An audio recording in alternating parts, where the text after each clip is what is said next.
you're a gifted person and you're hobbled with obscurity, chances are excellent is you deviate in one of these principles.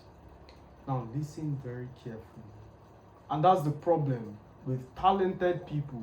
They think they know it all, they think they have all the answers. It becomes very difficult for them to learn something without putting their ego aside. As you'll be learning today, the greatest problem of a gifted or talented individual is not externalities. All of the ammunition are directed inwards because you're confident, you're proud, you're disciplined. Anything that is positioned in front of them can be decimated within a fraction of a second as touching their giftings. However, they struggle in one area, which we'll discuss today.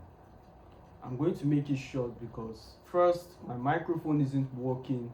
I've tried as much as possible to get it to start.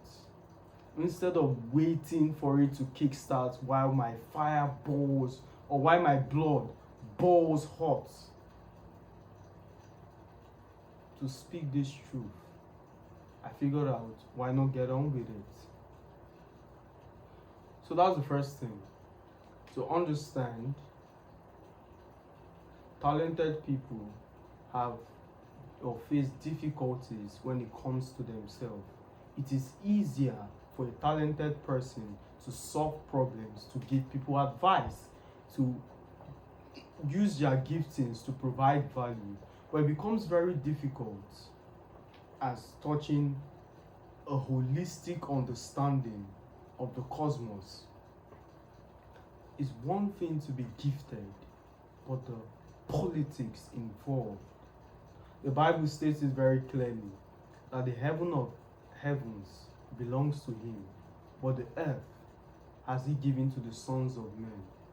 If you fail to understand the dynamics of this cosmos, you will join the bandwagon of intelligent and talented people who are pointing fingers, wondering why this less qualified individual is at the top. And chances are excellent you've sat as a very competent individual, assessed your competitors, and you truly believe this is not pride, this is not arrogance.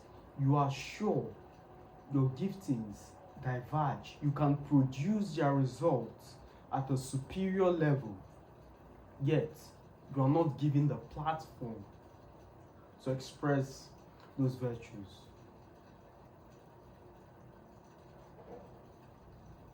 There are gifted people I meet today, and I am almost in shock and pity as to the wasting of their values. I hope you understand what I'm trying to communicate today. Today is a very unique subject. It's a very unique teaching. If you're still in the process of developing yourself or you're still learning, there are other videos to help you. But this is for the talented. This is for the entrepreneur, for the gifted person. For some of you, you would have to shelve this teaching. It's years to come. After refining your value, it would make sense.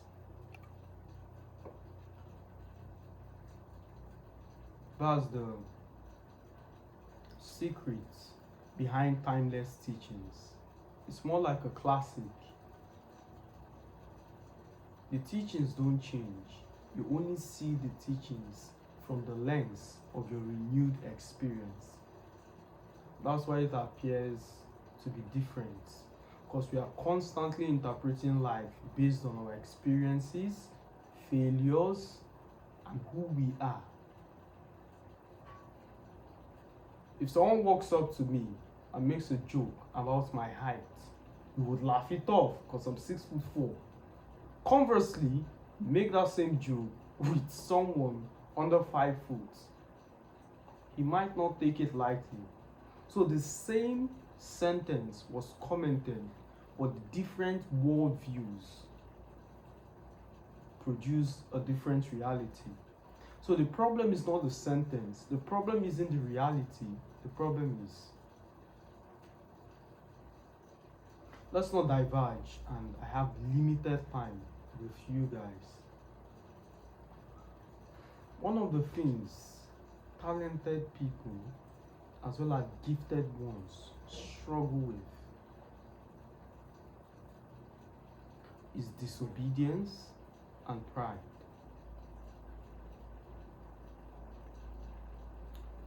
Pride, let's start with the latter. Pride can be categorized in various forms. It's a composite of different expressions. So when you say pride, it's natural for you to assume the belittling of others. It is natural for you to assume arrogance. So there are various composites as touching pride. The one we would like to touch on is the belittling that leads to envy.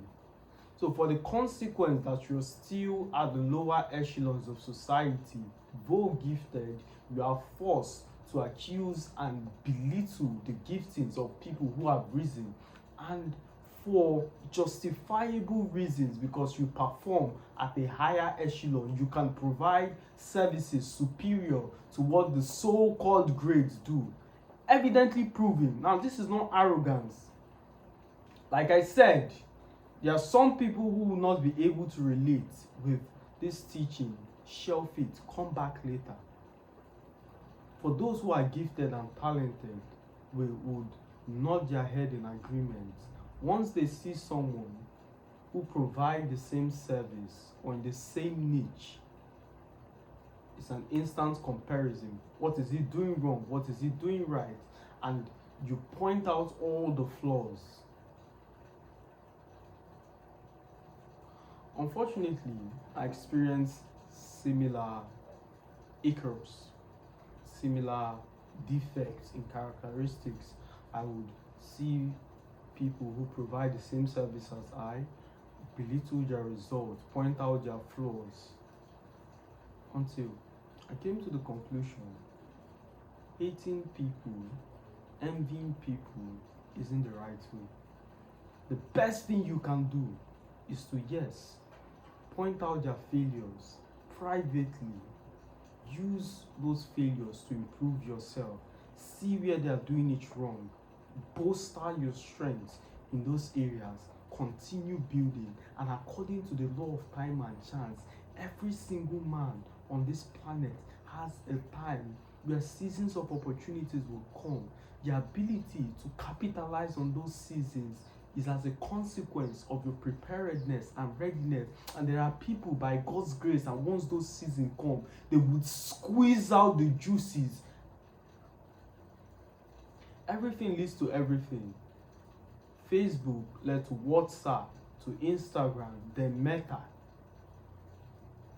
Had you not taken the advantage of Facebook, or had he become complacent with Facebook, he would have become obsolete. How many people uses Facebook? Facebook has now transitioned from a messaging app to a content app.